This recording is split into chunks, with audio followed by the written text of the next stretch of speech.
founder of the African History Network, host of the African History Network show.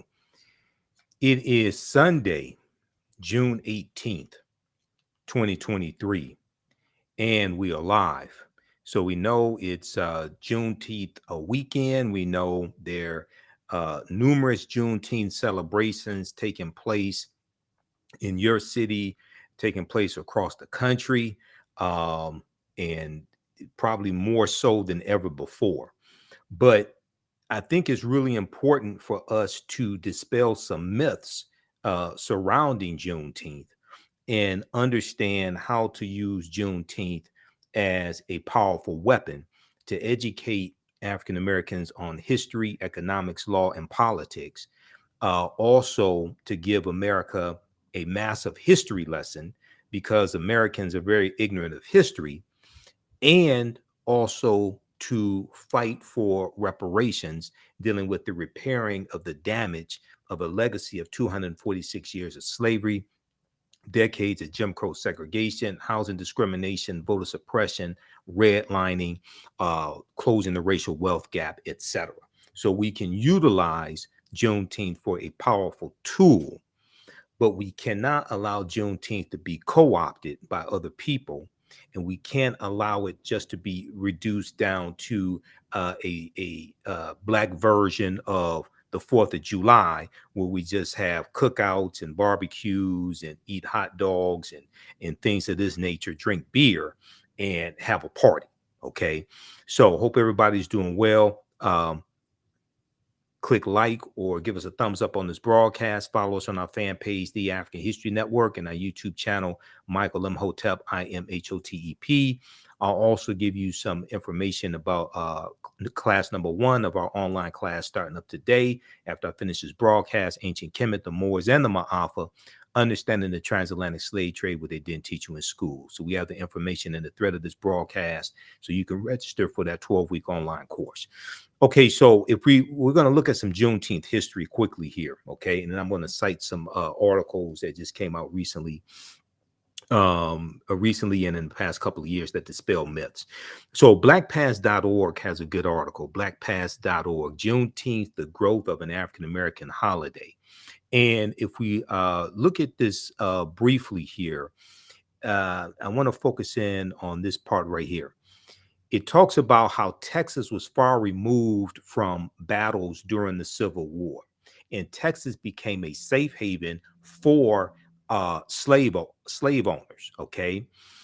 Texas, however, was another matter, isolated from both Union and Confederate forces during the Civil War, and thus spared horrific battles on its soil.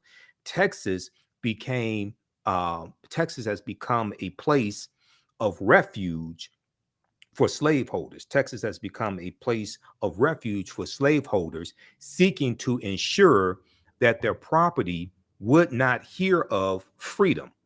Through April, May, and part of June 1865, they did not. Largely speaking. Now, we're going to correct some history of this narrative, but we could say largely speaking. Finally, on June 19th, 1865, freedom officially arrived in Texas. One day before, on June 18th, 1865, Union General, Major General Gordon Granger, and 2,000 federal troops, mostly African-American men, landed on the beach at Galveston, Texas, to take control of the last unoccupied Confederate state, which was Texas. Okay, so it took military force to bring Texas back into the Union. And General Order number 3 is enforcing the Emancipation Proclamation. Now, the Emancipation Proclamation did not legally free the enslaved Africans. The Emancipation Proclamation did not legally free the enslaved Africans. Okay. It's going to be the 13th Amendment, which was ratified December 6, 1865. We're going to get to that in just a minute. We'll come to that in just a minute, because this is more misinformation that's floating around. Now, the following day, June 19th, Major General Gordon Granger read the contents of General Order number 3 from the balcony of Ashton Villa in Galveston, Texas. And I've actually seen a picture of Ashton Villa. It's still standing there. Okay, his proclamation announced in part. Okay, so it's important to read these documents. I spoke for Hood Research here in Detroit yesterday, on Saturday, Friday. I spoke out in Mount Clemens, Michigan, and I actually read what General Order number 3 says. Most of what we know about General Order number 3 and Juneteenth stops with the first sentence. It says, quote, "The people of Texas are informed that in accordance with a proclamation from the executive of the United States," that would be Abraham Lincoln, but Lincoln's assassinated at this point. He's assassinated. He's shot April 4th, 1865 at the Ford Theater. And then he dies the next morning, April 15th, 7:22 a.m. He's shot by John Wilkes Booth. Okay. But Lincoln signs the Emancipation Proclamation. He issues that January 1st, 1863. Okay. With a proclamation from the executive of the United States, all slaves are free. Now, one of the myths is that the way this story is told, they stop right there. All slaves are free. They don't read the rest of what General Order number 3 says. Okay. General Order number 3 goes on to say, and I want to zoom in on this because I don't want people to miss this. Okay. It goes on to say, this involves an absolute equality of personal rights and property rights between former masters and slaves, and the connection heretofore existing between them becomes that between employer and hired labor. So they're announcing that the slaves are free in Texas, but they're going to tell them to stay on the plantations and to seek wages from your former slave masters. Okay. Now, I don't want people to misunderstand. I'm not saying we should not celebrate and commemorate Juneteenth. I'm saying when we have these celebrations, we have to deal with the real history surrounding Juneteenth.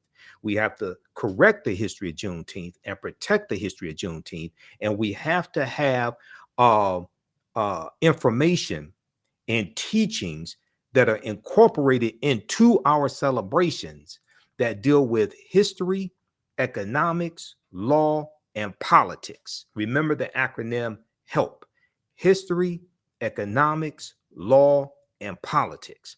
All that has to be incorporated into our Juneteenth celebrations. At the same time, Juneteenth takes place in the month of June. June is Black Music Month and has been Black Music Month going back to 1978-79.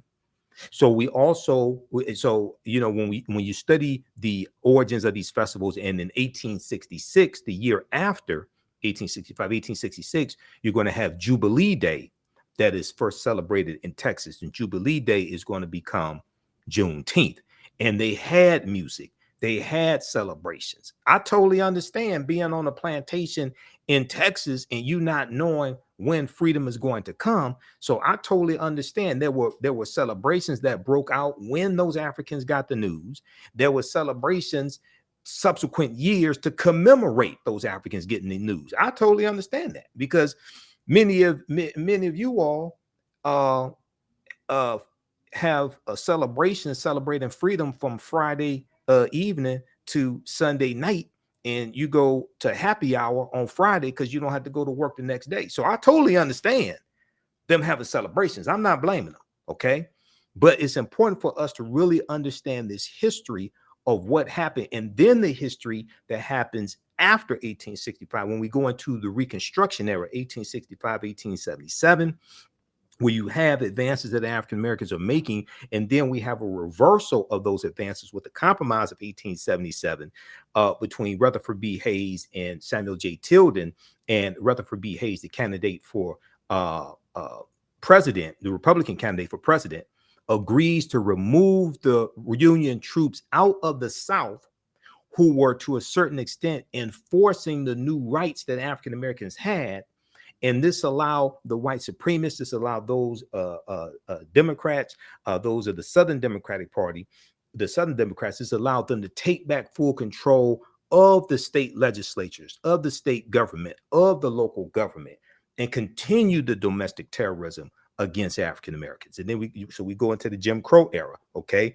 And then we go into the Great Migration, 1915, 1970. So we have to understand this chronology of history that brings us to where we are today.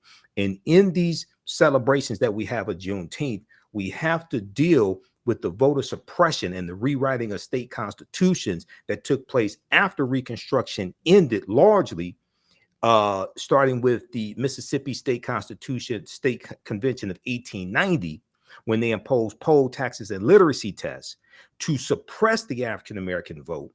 And this became known as the Mississippi Plan, which became the model that other former Confederate states used to rewrite their state constitutions, to impose poll taxes, literacy tests, property ownership requirements to be able to vote, grandfather clauses, things of this nature, okay?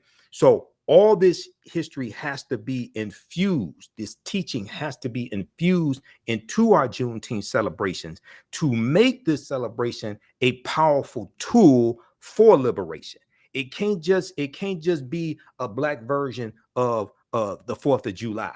And some people say, well, this is our Independence Day. No, it wasn't, because those African Americans were not independent once they were released from slavery, because they're largely released without any land, without tools, without compensation, no education, things like this. So even though some of us are going to be able to make a way out of no way, there still wasn't, we weren't independent, okay? We may have been freed, but we were not independent, generally speaking. Now, we're going to create townships. We're going to create Black townships, things like this. But no, the 3.9 million former slaves were not independent. Okay. All right. And we know that many of them are going to be locked into a sharecropping system. Okay.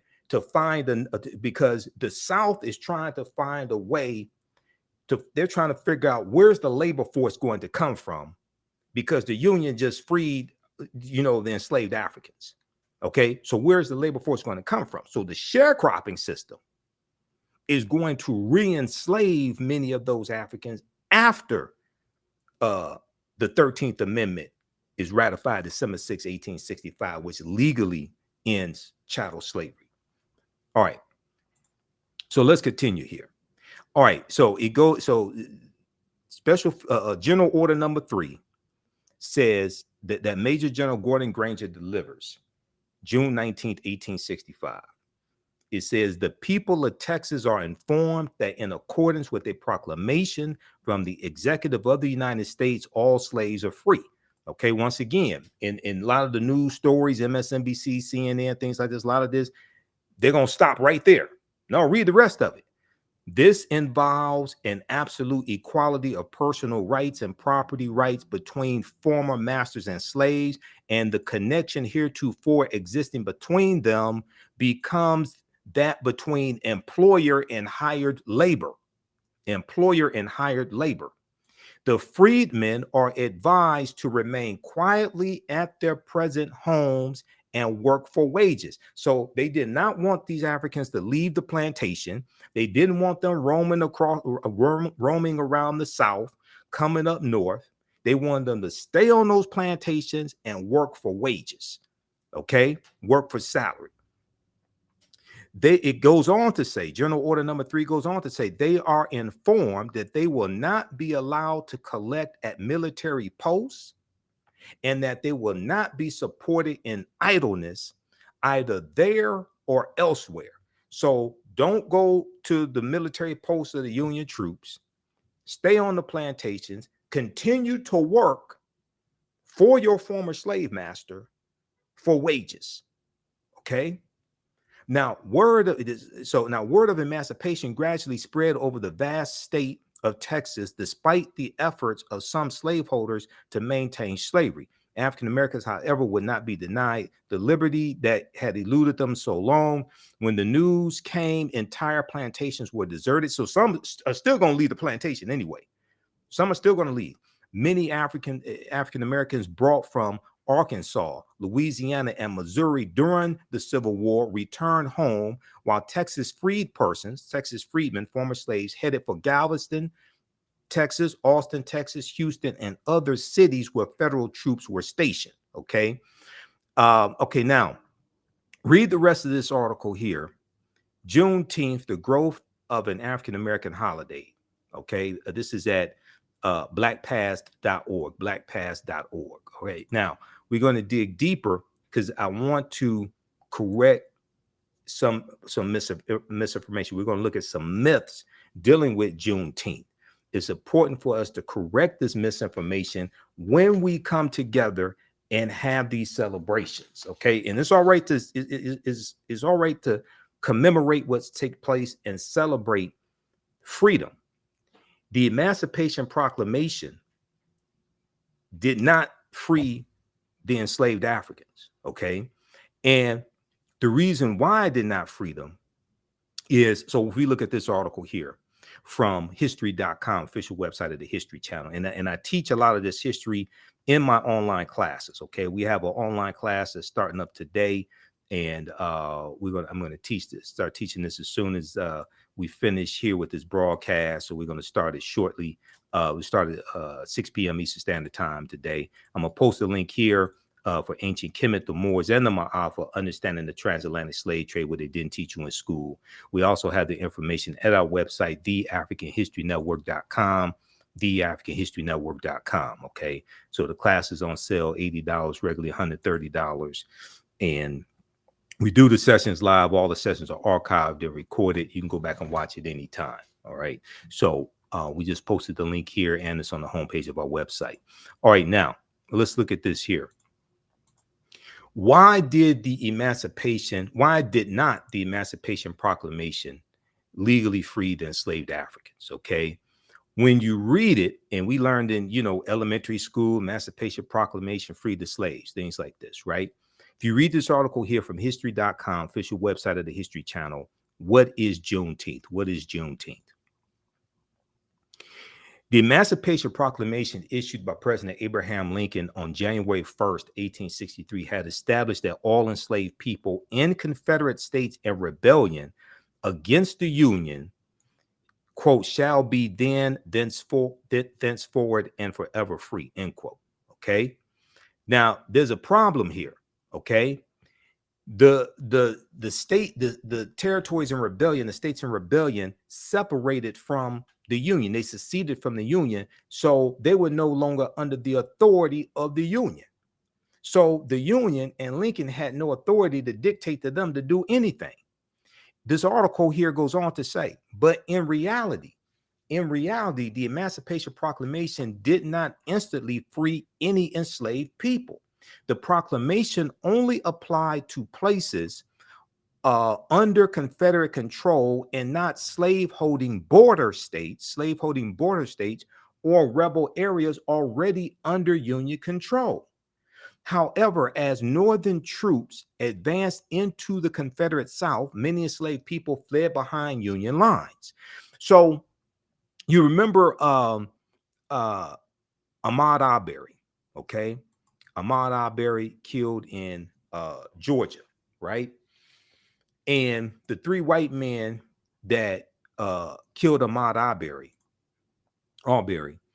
they said that they were trying to effectuate a citizen's arrest. Now they concocted that story after they originally did not tell the police that when the police arrived on the scene. They concocted that story later. Okay, they said they were trying to effectuate a citizen's arrest. All right. Now, when you study Georgia, okay, and the citizen's arrest law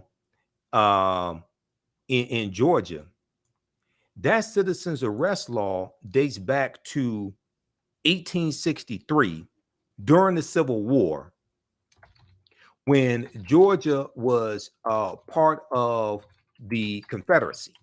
Okay, there's an article that I want to pull up. I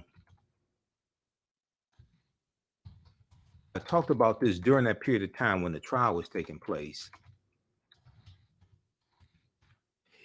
there's an article that deals with this. The citizens arrest law was the um,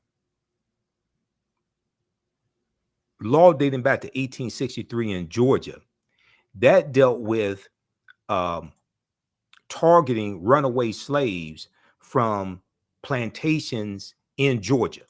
Okay, that's what that law dealt with. If we look at this article here this is from Reuters.com. So this shows you how we're still dealing with the legacy of the Civil War, still dealing with the legacy of slavery. And you have so many people who want to deny this. People like Senator Tim Scott, a lot of these Republicans don't want to deal with repairing the damage of a legacy of slavery, don't want an analysis of the laws and how they maldistribute wealth, power, and resources, etc. Okay. Slavery era Georgia law, it in focus in trial over Ahmad Arbery's killing. This is from Reuters.com, Reuters, October 27, 2021.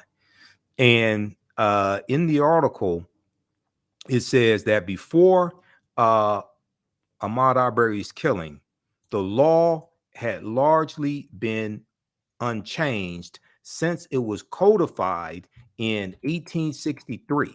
Since it was codified in 1863, let's zoom in on this here. Okay. Before Ahmad Arbery's killing, the law had been largely unchanged since it was codified in 1863 when Georgia was part of the slave-holding Southern Confederacy during the U.S. Civil War.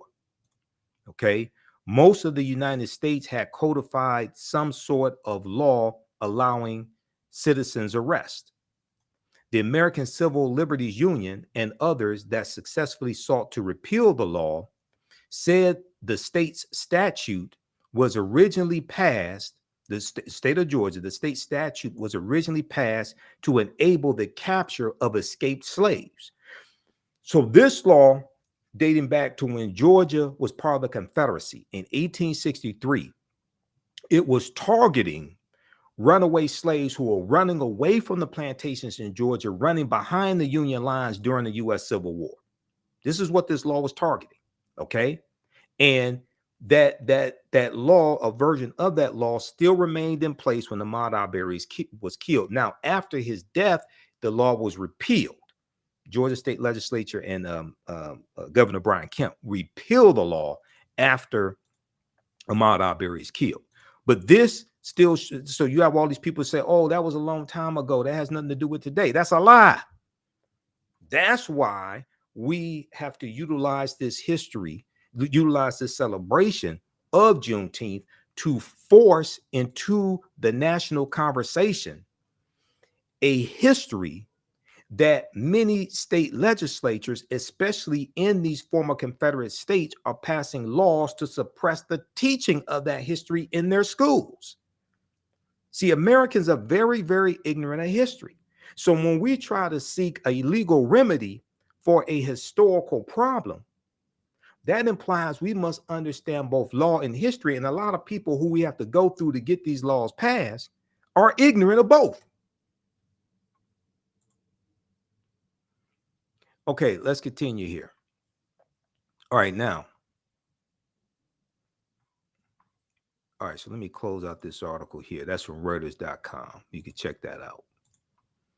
All right, now let's go back to this one.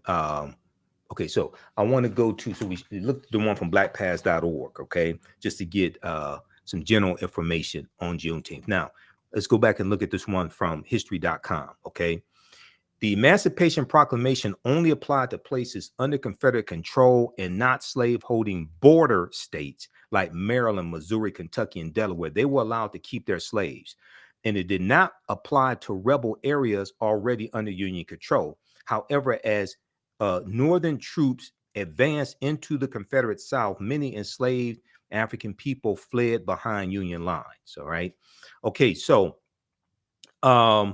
now Major General Gordon Granger goes in with about 250,000. When he goes in, about 250,000 enslaved Africans in Texas. He's going to spend about a year going all throughout Texas enforcing General Order number 3, okay? Because they have to take back Texas by military force. They have to take back Texas by military force. After the war came to a close, now for all practical purposes, the Civil War comes to an end April 9th, 1865, when General Robert E. Lee surrenders to Ulysses S. Grant at the Appomattox Courthouse, okay? But in Virginia. But the Civil War is going to go on to a lesser extent. Is going to go on to a lesser extent for about another 18 months or so, okay? Or 16 months, another 16 months, because General Robert E. Lee's army in Virginia, his Confederate army, was the largest Confederate army, but it was not the only Confederate army, okay, in the Civil War. How do we know? Let's look at this article here. See, I teach this in my online classes. So if you haven't registered for my online history class, Ancient Kemet, the Moors, and the Ma'afa, understand the transatlantic slave trade, what they didn't teach you in school. You want to register for that right now, because we're going to start class number 1 as soon as I finish this broadcast here. Okay, we do class number 1 today, June 18th, 2023. This is a 12-week online course that I teach, and we deal with thousands of years of history and what leads up to the transatlantic slave trade taking place. So we just posted a link here, and it's on the homepage of our website, TheAHNShow.com, TheAHNShow.com. All right, let's look at this article here. Why the Civil War actually ended 16 months after General Robert E. Lee surrendered. Okay, for one thing, there was a little confusion in Texas. Okay, this is from history.com, official website of the History Channel. So it talks about Lee surrendering to Ulysses S. Grant Appomattox Courthouse, marking the beginning of the end of the grinding 4-year-long U.S. Civil War, which is 1861 to 1865. But it would be more than 16 months before President Andrew Johnson, who succeeded Lincoln, who was Lincoln's vice president, succeeds Lincoln after Lincoln is assassinated, before Andrew Johnson would declare a formal end to the conflict in August of 1866. Okay. Now, the reason why, now this picture right here, this is a picture of General William Tecumseh Sherman meeting with General Joseph E. Johnston to discuss terms of surrender of Confederate forces in North Carolina. Okay. Because Joseph E. Johnston was another Confederate general. All right. So when Lincoln surrenders, that's just his army. All right. General Robert E. Lee's was just one Confederate army to fall. For one thing, Lee had surrendered only his army of Northern Virginia to General Ulysses S. Grant. A number of other Confederate forces still remained active, starting with General Joseph E. Johnston's Army of Tennessee, which was the second largest Confederate army after General Robert E. Lee's. But then you also had General Nathan Bedford Forrest of Tennessee, and Nathan Bedford Forrest, his army. Okay, now in 1867, Nathan Bedford Forrest becomes the first Grand Wizard of the Ku Klux Klan, and he's a hero to some people in Tennessee, even to this day. All right, so the Civil War is going to go on for another 16 months or so, up until August of 1866. All right, now keep that in mind. All right, now let's continue. How's everybody doing? Give us a thumbs up, give us a heart, give us a like on this broadcast. Also, if you like this type of information, you can support the African History Network, okay? Because we definitely need your support. $ the AHN Show through Cash App, $ the AHN Show through Cash App, also through PayPal, paypal.me/the AHN Show, paypal.me/the AHN Show. This helps us keep doing the work, stay on the air, keep broadcasting, finance the research, buy new equipment. I just had to buy this laptop here in March, early March. This was $700. I had to invest in a new laptop to be able to broadcast and edit video and do the type of work that we do here at the African History Network. Okay. And we also have our links to Cash App, PayPal on our homepage of our website, TheAHNHistoryNetwork.com, TheAHNHistoryNetwork.com. All right, let's continue here. Okay, so we've already dispelled some myths. And when we look at this here, let's go to, okay, let's close this article out. I have a bunch of tabs open here in Google Chrome. Let's go back to the first article, What is Juneteenth, here from history.com. Okay. All right. Now, after the war came to a close in the spring of 1865, Major General Gordon Granger's arrival in Galveston that June signaled freedom for Texas's 250,000 enslaved African people. Although emancipation did not happen overnight for everyone, in some cases, enslavers withheld the information until after harvest. Celebrations broke out among newly freed Black people, and Juneteenth was born. Okay. Now, some enslaved Africans are going to get the news that they're free, but their slave masters are not going to let them go. They're going to be held by force. Okay.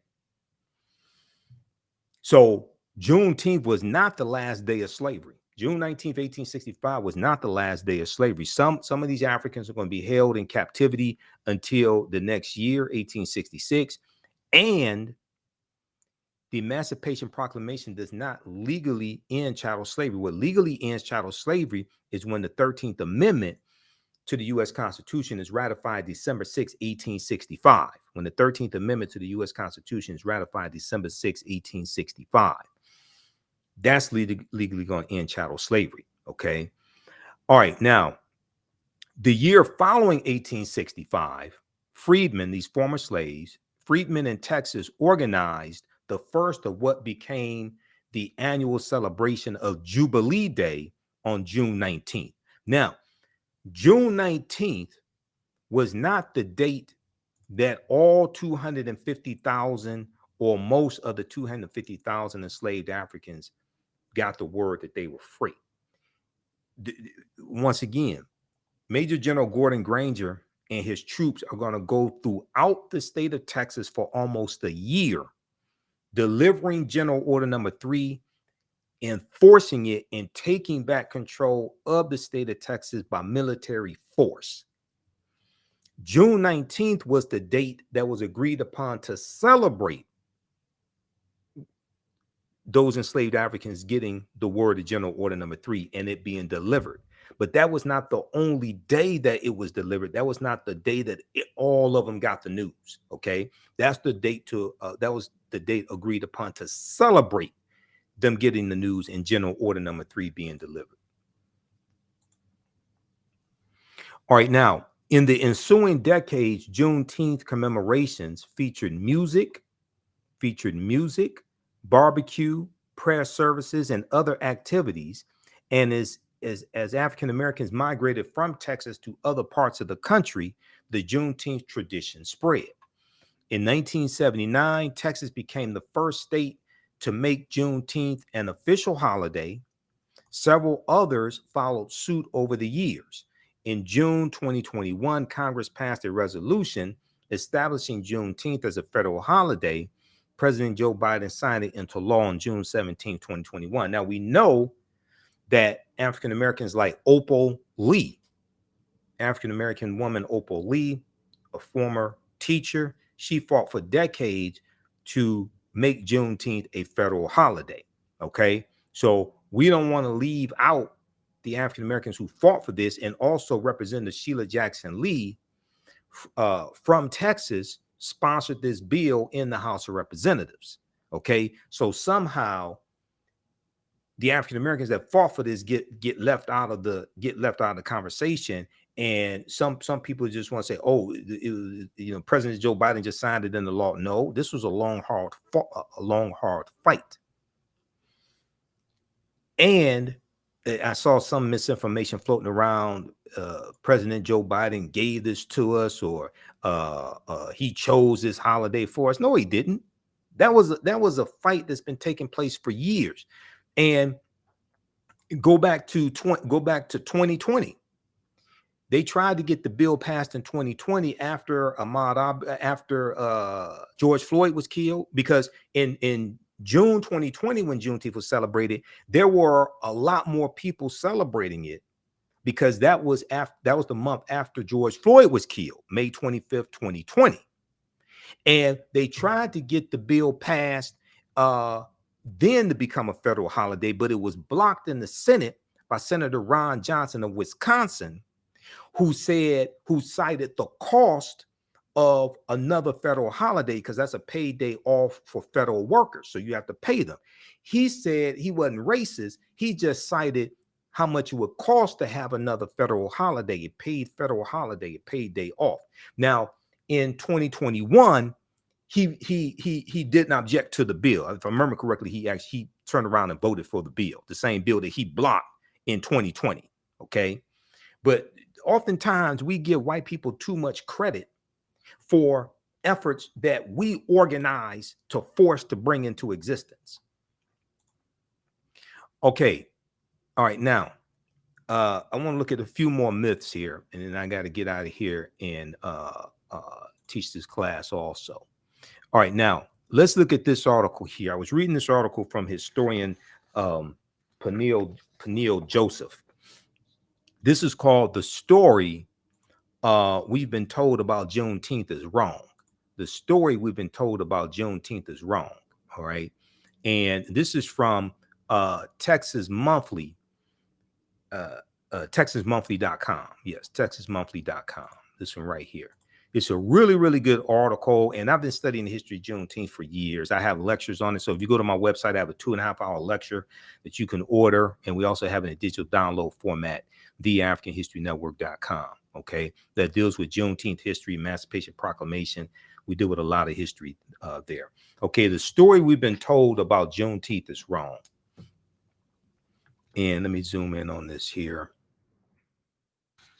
And I want to pick this up on page 3, looking at the stories of how General Order number 3 was relayed to Galveston's Africans in Galveston vary.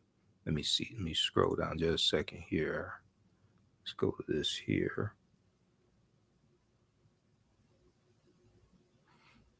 Okay, George Floyd's public execution by former Minneapolis, Minnesota police officer Derek Chauvin, May 25th, 2020, sparked months of demonstrations that swelled into one of the largest social justice movements in American history and elicited an unprecedented collective outpouring of racial grief. Against this backdrop, I was one of many who began to examine Juneteenth anew. I published a CNN opinion article headline, "Make Juneteenth a National Holiday Now," arguing in part that Juneteenth offers Americans a new origin history. Black people are largely absent from our national narratives. Juneteenth, I suggested, offered the opportunity to correct that.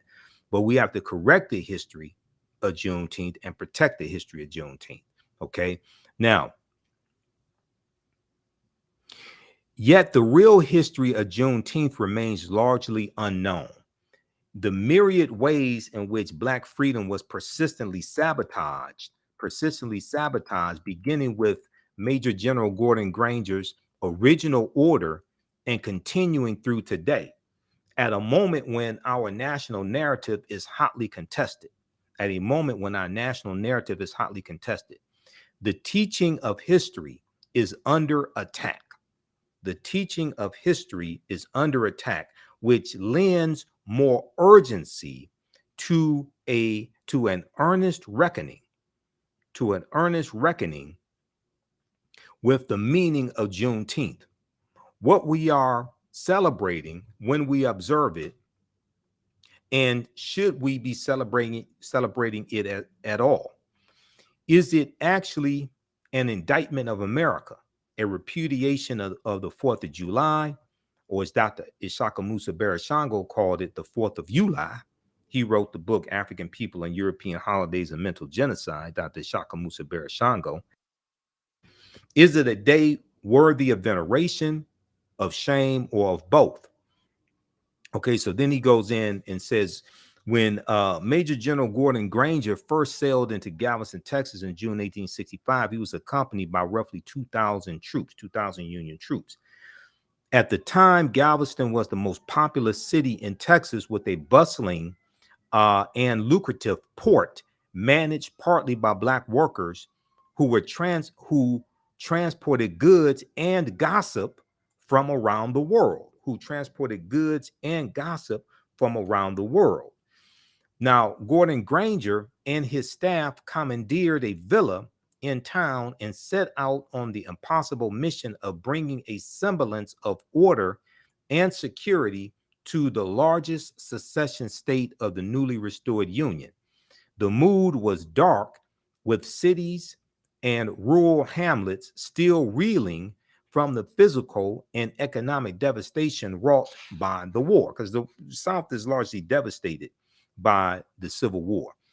Okay, so about a month earlier, the Confederate Army had won a battle at Palmito, P-A-L-M-I-T-O, Palmito Ranch outside of Brownsville.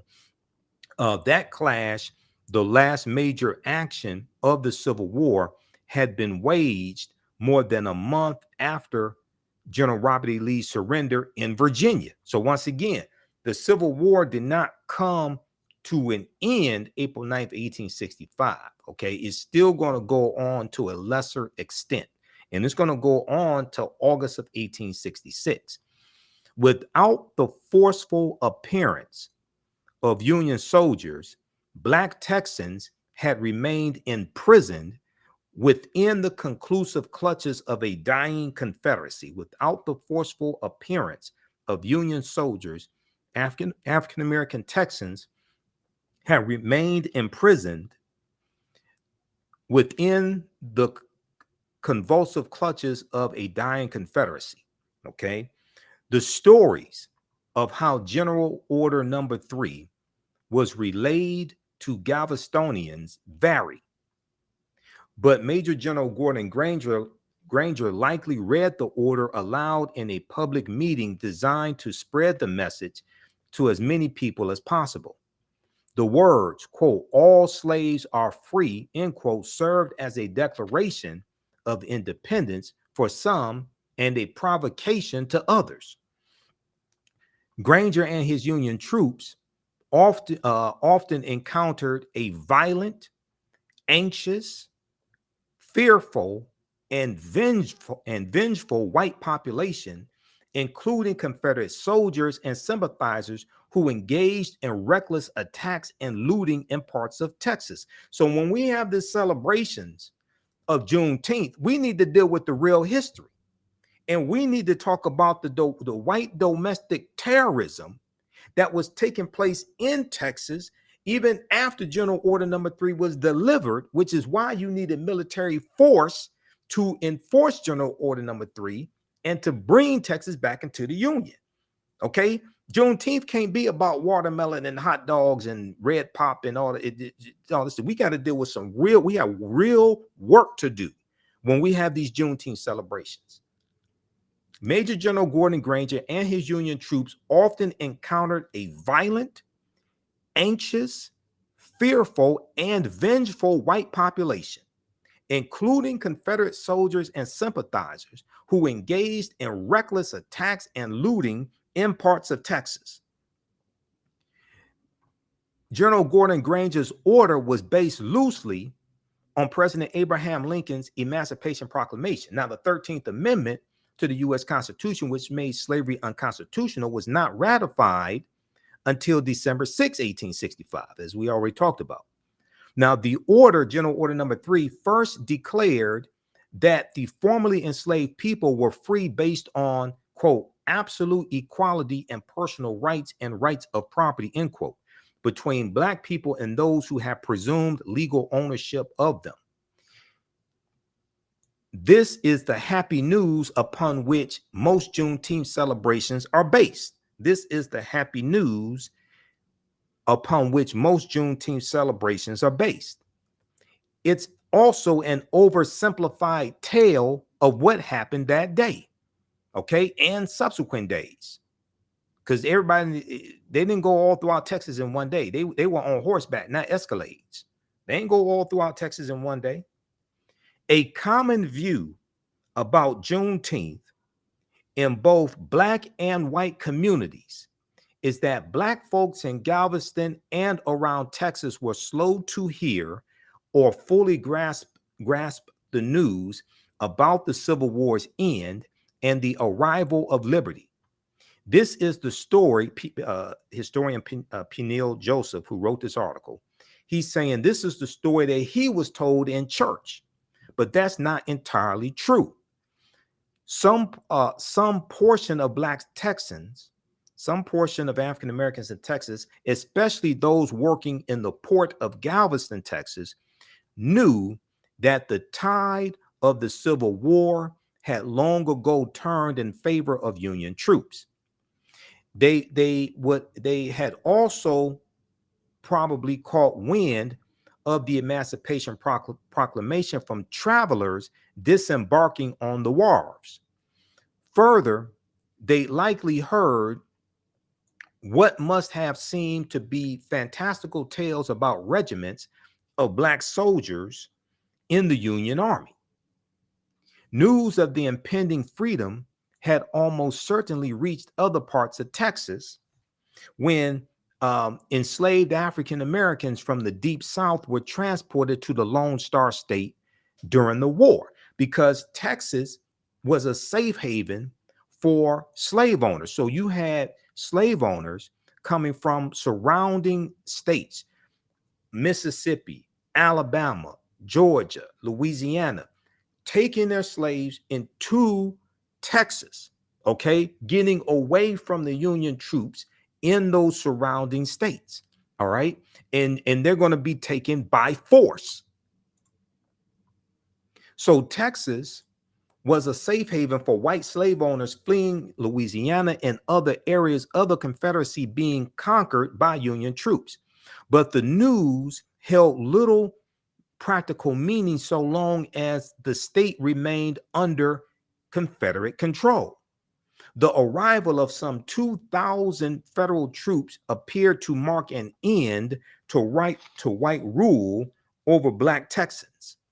But General Gordon Granger's order limited and undermined the very freedoms that it promised.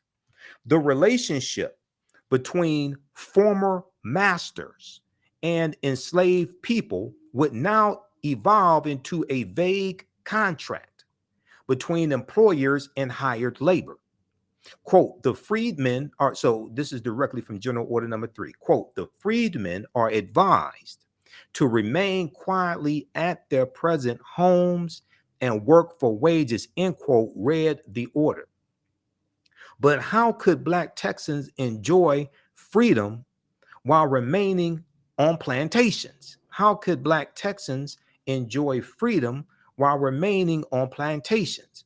Would they be allowed to leave, travel, or reunite with loved ones?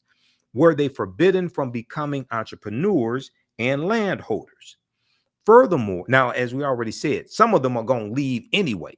Some of them are going to leave the plantations anyway.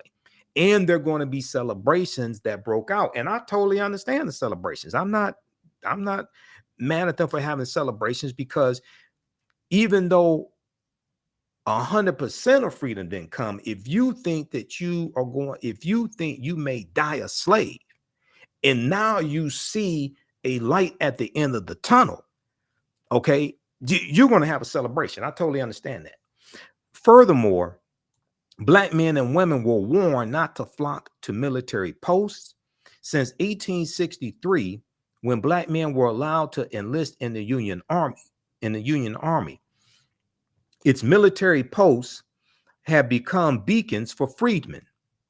The sight of blue uniforms liberating secessionist territories often meant the promise of food, clothing, and reading materials.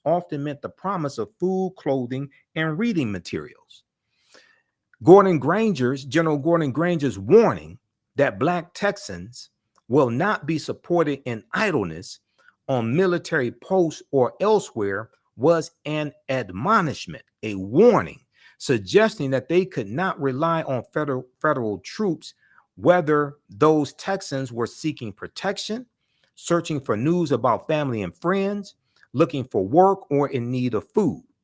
The troops were there to enforce liberation, but they would not necessarily support those trying to carve out a new life.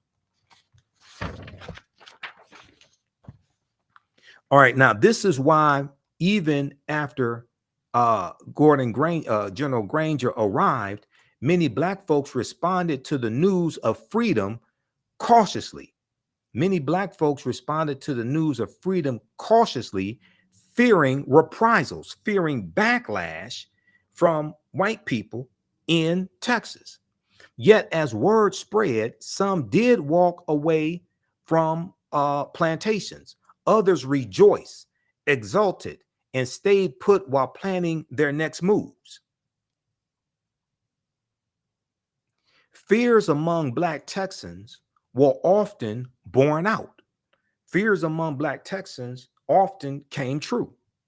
In the ensuing months, the beginning of the period that would come to be known as Reconstruction, racial violence spread. In one town, white Texans whipped dozens of formerly enslaved African people who celebrated the news of emancipation too enthusiastically. See, now this type of history needs to be incorporated into Juneteenth celebrations. It can't just be we're celebrating Freedom Day. Everybody didn't get freedom. And then you have to also talk about the white domestic terrorism that came about while we were celebrating a little bit of freedom that we did get. And you got to deal with that history that happens from 1865 to 1877. We have to deal with a continuum of history, not one date out of history. We have to deal with a continuum of this history that leads us up to where we are today. Juneteenth can't be a party. We can have a celebration while we incorporate history, economics, law, and politics into that celebration. Okay? How's everybody doing? Give us a thumbs up, give us a heart, give us a like on this broadcast. How you all like this type of information? Okay? If you're just joining us, I'm Michael Imhotep, founder of the African History Network, host of the African History Network show. I'm a talk show host, researcher, lecturer, writer, and historian. So it's Monday, June 18th, 2023. And as soon as I finish this, I'm going to teach class number 1 of my online history class, Ancient Kemet, the Moors, and the Ma'afa, Understanding the Transatlantic Slave Trade, what they didn't teach you in school. We're going to start with, we'll do an overview of class number 1. I'll give you some information about that here as well. And I'm doing my radio show tonight, the African History Network show. We do that Sundays, 9 p.m. to 11 p.m. Eastern Standard Time on 9:10 a.m. Superstation WFDF.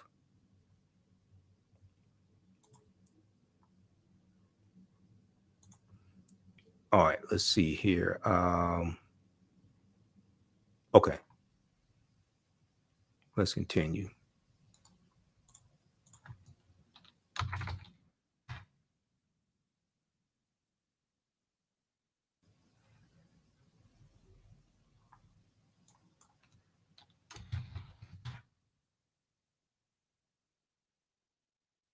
All right, let's continue here. All right, now, white attacks against free Black people ranged from verbal harassment and intimidation to physical assaults, even murder. Okay, this is after they get the news in 1865, right? Black Texans in Galveston and other parts of the state navigated a new landscape, at times more dangerous and volatile than the one that they had left behind, than the one they left behind, slavery. Because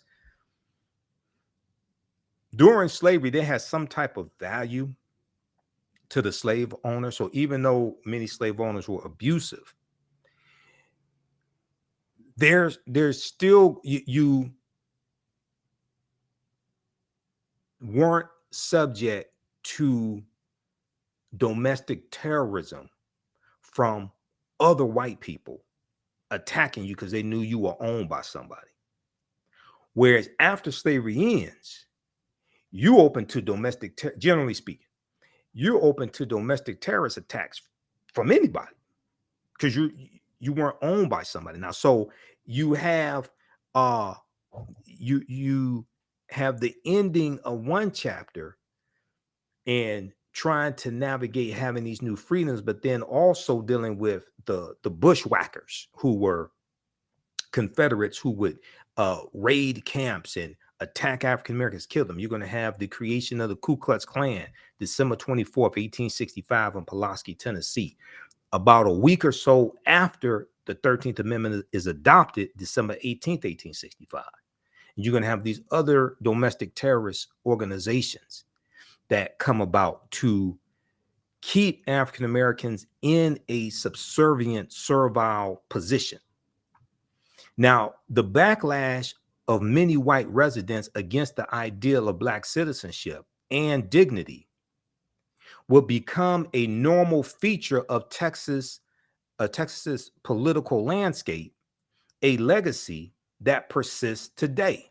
A legacy that persists today.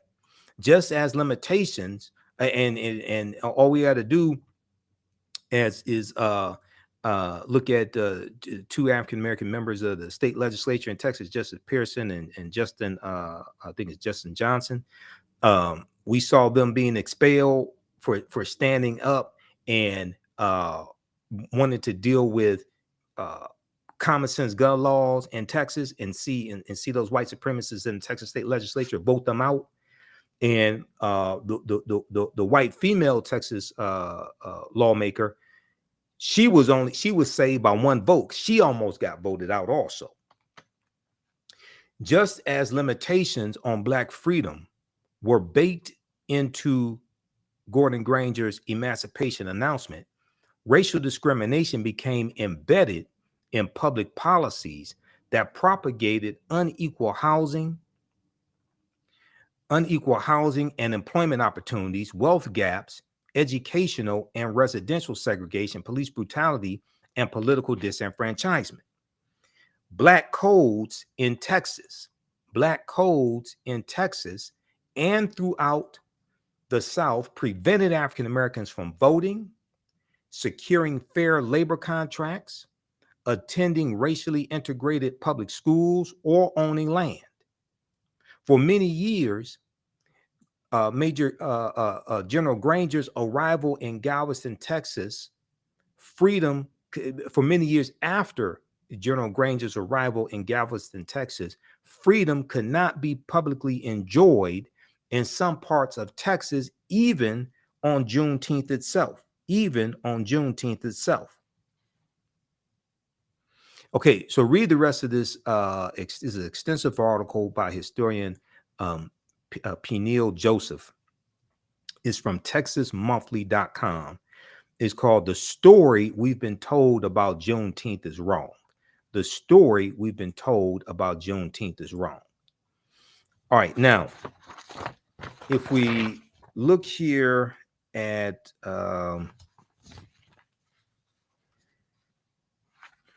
let's see here.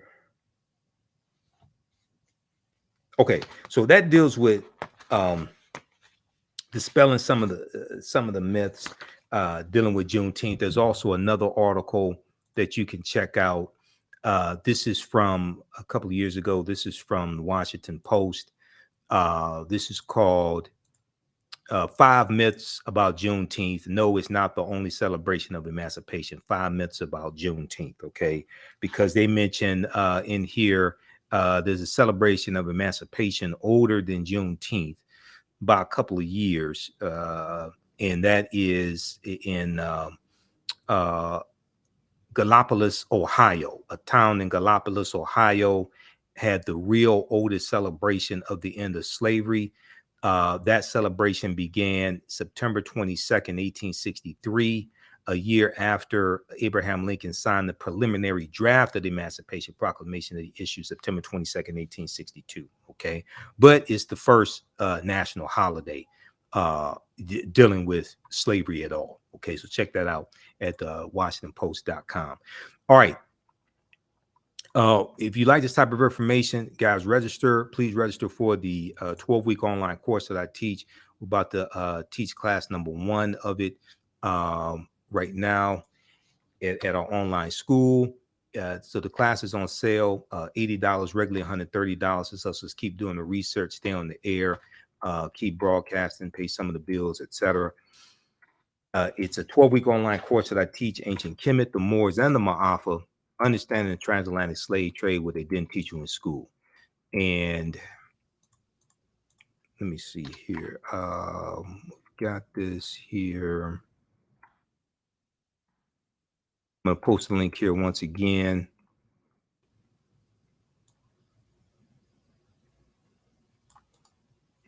You can use this information with your children. I would say the content is PG-13. We do a PowerPoint presentation, our book references, articles, video clips. We do the sessions live. All the sessions are archived and recorded, so you can go back and watch it anytime. The normal day of this class is going to be on Saturdays, 2 p.m. to 4 p.m. Eastern Standard Time. That's the normal date and time. When we have these holidays like this, you know, and holiday weekends, everything gets thrown off. Let's see here. And let's see if we can show this here. How'd you all like this type of information? Did you learn anything today? Be sure to listen to the African History Network show on Sundays, 9 p.m. to 11 p.m. Eastern Standard Time. We broadcast on 9:10 a.m. Superstation WFDF, and our Facebook fan page, The African History Network, The African History Network, and our YouTube channel, Michael Imhotep, Imhotep.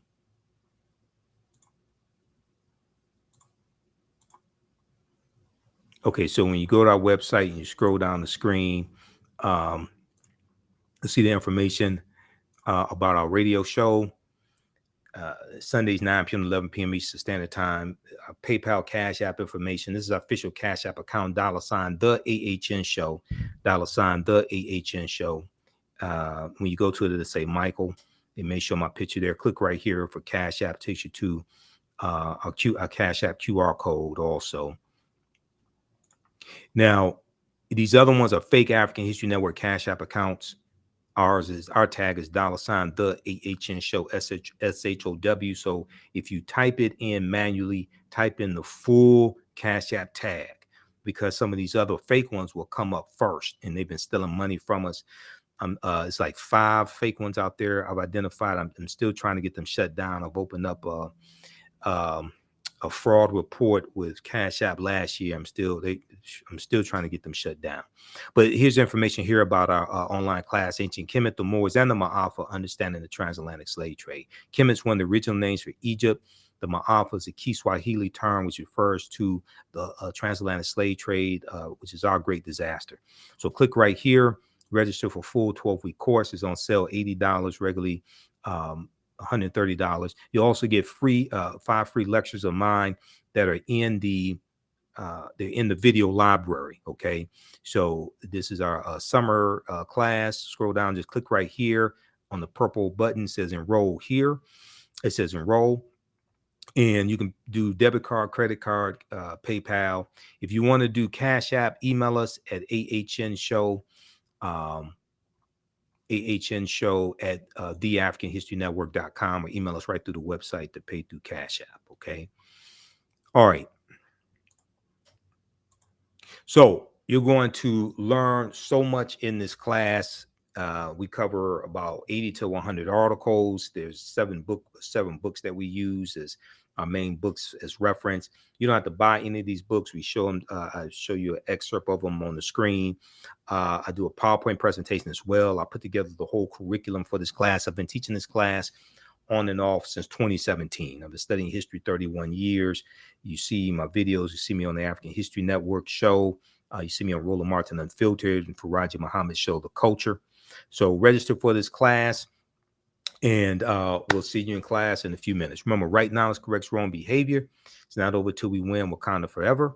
And we'll talk to you next time. Peace.